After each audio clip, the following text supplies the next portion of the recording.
Hello and welcome, BitMonger family. In today's video, we're going to be looking at Tesla. I've been a long-term stock owner of Tesla, and it's done me extremely well. I keep a close eye on it, and I am an investor in disruption. And Tesla's got its fingers in so many things that are set to absolutely disrupt markets. Massive upside potential. I believe in the next few years, it's got a 7x, possibly more. In the going out 3 to 5 years, long-term view. Huge disruption to take place on the scale that I think most people are unaware of. Kind of like the internet back in the early days of the 90s, nobody had a clue on how disruptive the internet would be, and I think Tesla's playing a role, something similar to that, with a bunch of things that I'll be going over today. And it's something that you all should be considering. If you don't have a position, you might want to be looking at it. Like I said, it's got massive upside. Currently today, it's trading right around 300.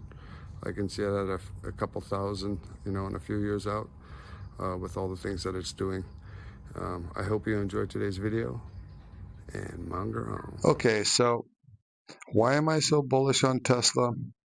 Well, one of the big reasons why I'm so bullish on Tesla is Wall Street, I think, is absolutely mispricing it.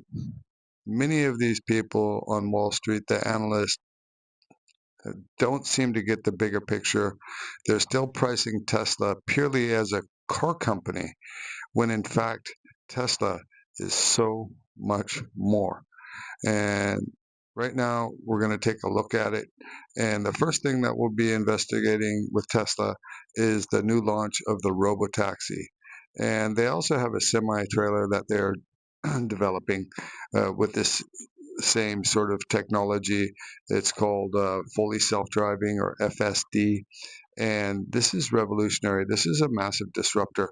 So let's take a look at this short video here on Tesla's new launch that they did in Austin, Texas recently, and what they have to say about it. Elon Musk has been talking about robotaxis for nearly a decade, and now they're finally on the road. Tesla's first autonomous ride-hailing service launched June 22nd in Austin, and the early reactions were loud, fast, and mixed. The rollout included 10 to 12 Model Y cars, and rides cost $4.20 and were invite only, mostly Tesla superfans. And for now, the service is not open to the public. Tesla geofenced the zone, cutting out airports and major highways. Cars run from 6 a.m. to midnight with a Tesla employee riding up front as a safety monitor. There's also a remote support team on standby. To hail a ride, users have access to a new Tesla robotaxi app, which quietly launched the same weekend. It shows the coverage area and allows riders to request a pickup within a set boundary. Videos of those first rides flooded Elon Musk's platform X. The rollout drew praise from longtime Tesla bulls, though some critics pointed to safety concerns and the limited nature of the launch. Now, Dan Ives called the initial rollout a 10 out of 10, even saying it looked better than Waymo's service out of the gate. So what's next? Well, Dan Ives thinks Tesla could scale to 25 cities in the next year, potentially a big leap for a service that's still invite only. And Elon Musk. Well, there you have it. So we have a bull analyst giving a lot of praise, and granted, it was a limited launch. That's to be expected in this type of thing, and it's been a long time coming. But as it further develops and gains traction, I think this is going to be huge. They compared it to Waymo, and if you ever looked at Waymo, they have all these massive, huge gadgets on top of it, very expensive, and it is also limited. But Tesla can scale. This is the big difference. Tesla, these factories that they have can pump out these robotaxis for a lot less cost, and with all the data that they have from all these Tesla owners that do have FSD, that have been using it, it's been logging huge amounts of data. And it's just a matter of time until this completely takes over. I mean, I'm talking about people being able to buy a robotaxi or with their model or whatever Tesla they have, they will be able to pay for a subscription service. And when they're not using their car, they could potentially, have it working for them, making money. This is revolutionary. Um, people are going to be able to do work while they're sitting in their car rather than having to stare at the road and with their hands on the wheel. They're going to be able to take naps or do all these sort of things. The amount of it will increase production. Um, I think it's just one of those types of things where once this does get rolling, the amount of disruption that we will see is going to be just massive. I mean, just it's hard to fathom, and I think people are underestimating this big time. So that's one thing. And this will not only be going in the United States, but this will become, it will be across many countries in the future. So watch out for this. Another thing about Tesla that people don't seem to consider is this. That is, Tesla has this mega pack. And why is mega pack important? Well, as we go into the AI revolution, as we are going into the FSD, AI, all of these things, well, electricity and energy is going to become critical, absolutely critical. They are going to need so much energy to power all these AI agents and all the things that's coming down the pipe. And the Tesla Megapack is able to store energy. The thing that people don't realize is oftentimes these electrical grids, they run at peaks, the peak energy, and a lot of it is wasted. Yeah. So this is going to be able to store energy. And it has been, I mean, this alone is worth multi-trillion dollars possibly going forward. And it has been doing extremely well. So what does it say here? It says Tesla Megapack sales, which represent large-scale energy storage solutions, are experiencing significant growth and are a key part of Tesla's energy business in 2024. Tesla storage deployments, including both Megapack and Powerwall, more than doubled to 31.4 gigawatts compared to 14.7 gigawatts in 2023. Tesla expects storage deployments to increase by at least 50% this year. So we can see here, where has it been going? It's massive expansion. Recently, Tesla is expanding in manufacturing capacity for megapacks, including a new mega factory in Shanghai with the goal of producing around 10,000 units per year. Wow. It's also highly profitable. It's going to be able to scale. Megapack is crucial in Tesla's strategy to diversify beyond electric vehicles and capitalize on the growing market for energy storage solutions. Okay, this is something that you just can't ignore. I mean, you just if you bury your head in the sand, you'll miss it. But if you're paying attention, you'll see.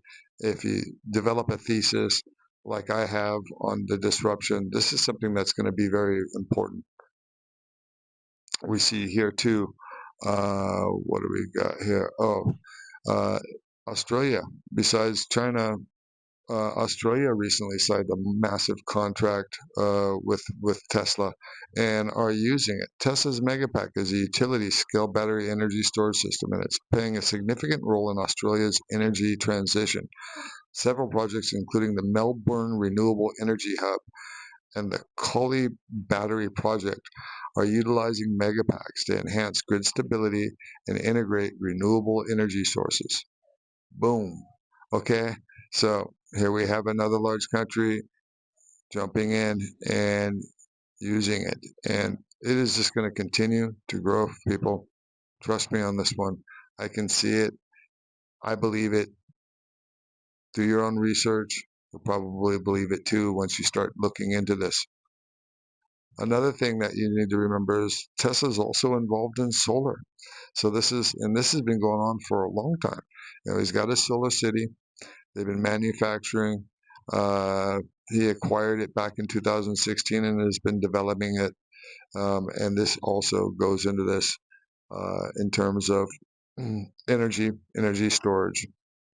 You guys got to realize, everyone needs to realize that the amount of energy that is going to be needed going forward is just going to be through the roof.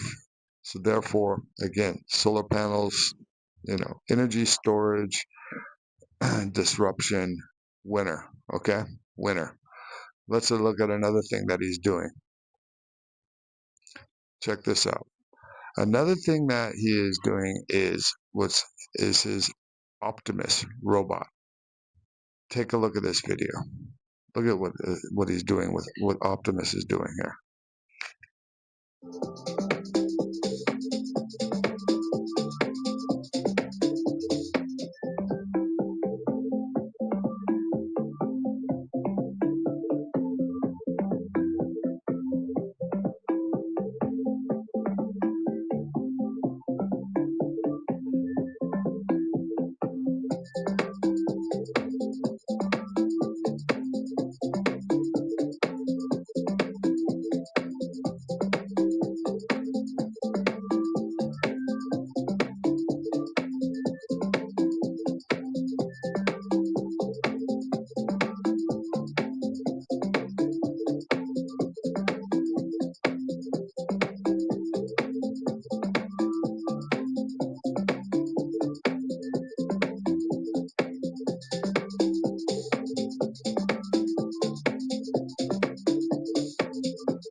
Why did you cancel your Midjourney subscription?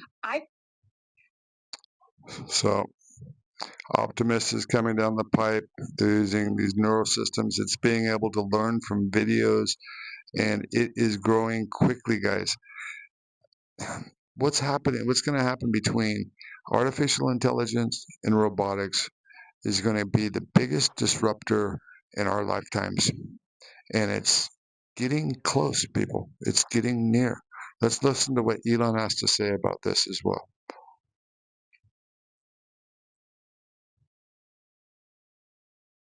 Recently, tens of billions of robots, but that's decades away. At least 1 decade away. It's got to be more than that. It's going to grow very fast. Why do you think that? I think humanoid robots will be the biggest product ever. The demand will be insatiable. You said that everyone's going to want one. It's like, basically, who wouldn't want their own personal C-3PO R2-D2? No, everyone's right. You've said that, and your goal. You've also said is to produce 1 million robots. I think by 2030. That's what I had you on the record as saying. I think that's a reasonable target. And then start towards sustainable abundance, which you can get into. But I wonder. We've been talking about autonomous and how long it takes to train the automobile to be able to be the equivalent of or exceed human capabilities. But what about these robots, to the extent that how much training are they going to need to actually be able to do various different types of tasks? Isn't that something that's going to take a long time? Yeah.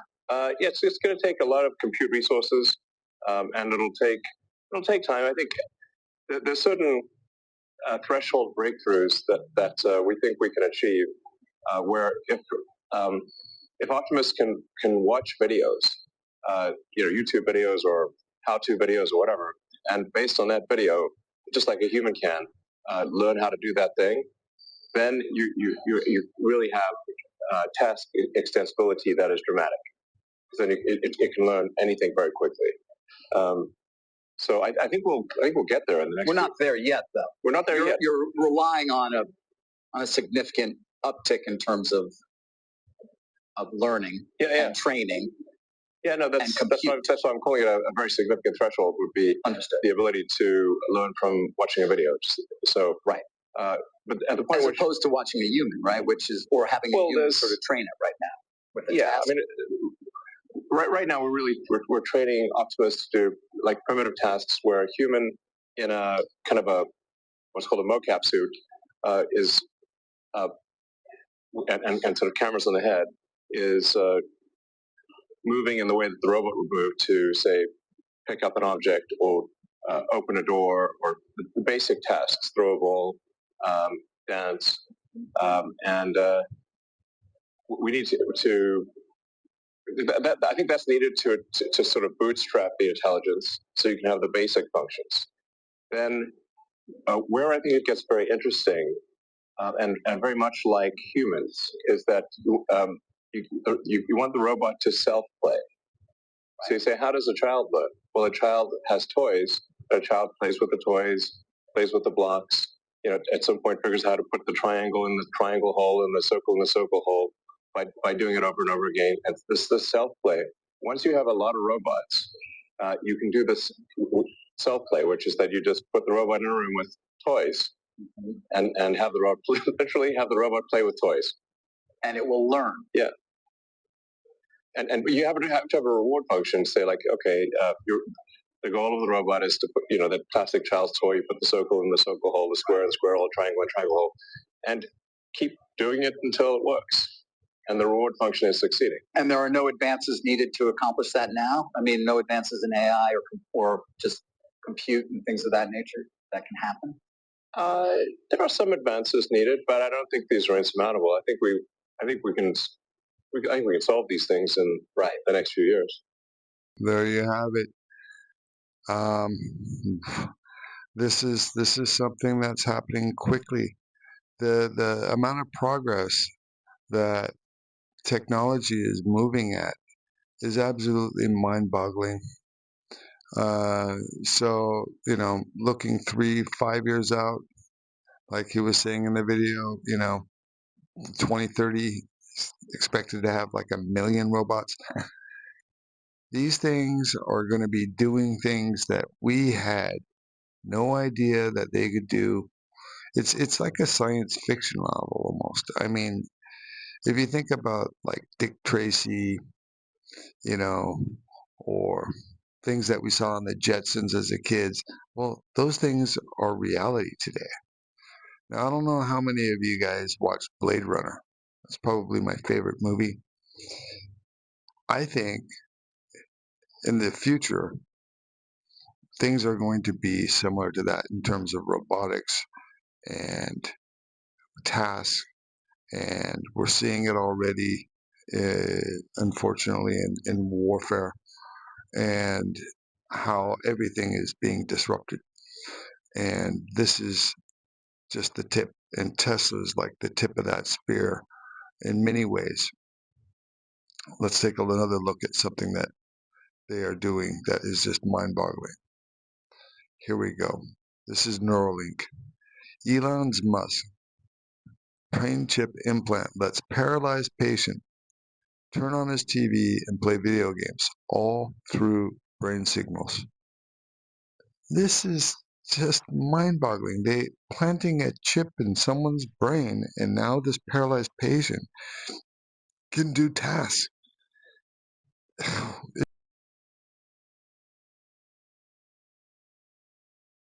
It's just, it's mind-blowing.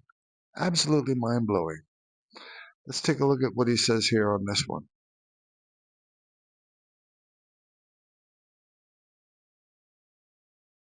In a new update, Elon Musk's brain implant company Neuralink has revealed the future of human vision. They call it blind sight, and while the idea might resemble something from the fictional world of Star Trek, Neuralink is working hard to bring this technology into real life, and it's happening right now. The company's latest update was broadcast from inside their surgical robot workshop. These are machines that have spent the past year implanting computer chips into real human brains. Neuralink now has 7 human patients living with the implant, 4 with spinal cord injuries, 3 with ALS. All of them are using the Link device independently from home. Some are logging more than 100 hours a week, with an average usage of about 50 hours. These aren't test sessions, they are real-world hours, and they are scaling fast. And for the first time, we have a roadmap for what Neuralink plans to accomplish with these human trials. By the end of this year, Neuralink implants will move from the motor control region of the brain to implants that target the speech cortex. This would hopefully allow Neuralink to decode words directly from thoughts in real time. That means instead of using Neuralink to control a keyboard to type things out, they simply go straight from brain to text or AI-assisted computer voice. Oh my goodness. I mean, if this doesn't just blow your mind, I don't know what would. So we got self-driving vehicles, we got battery energy storage, we got, solar capture, we have all these things, you know, we got robotics, we got neural chips that are helping people that have been, you know, can't see or paralyzed and all these horrible energies. And this is happening today. I don't know how you can not be bullish on Tesla. I mean, it's just the list goes on and on and on. What's another thing here? X, he's got Grok here, it's like the Chat GPT. This one is also something. I mean, granted, this is a private company, but he's going to be getting information from this, and he's going to be able to use this in other applications across the companies that he owns. And how could we forget Starlink and SpaceX? These are other things. I don't know how many of you guys saw the video. Unfortunately, I don't have it up with his SpaceX and the booster rocket coming back down into orbit and being caught by those chopsticks. It is just mind-boggling, guys.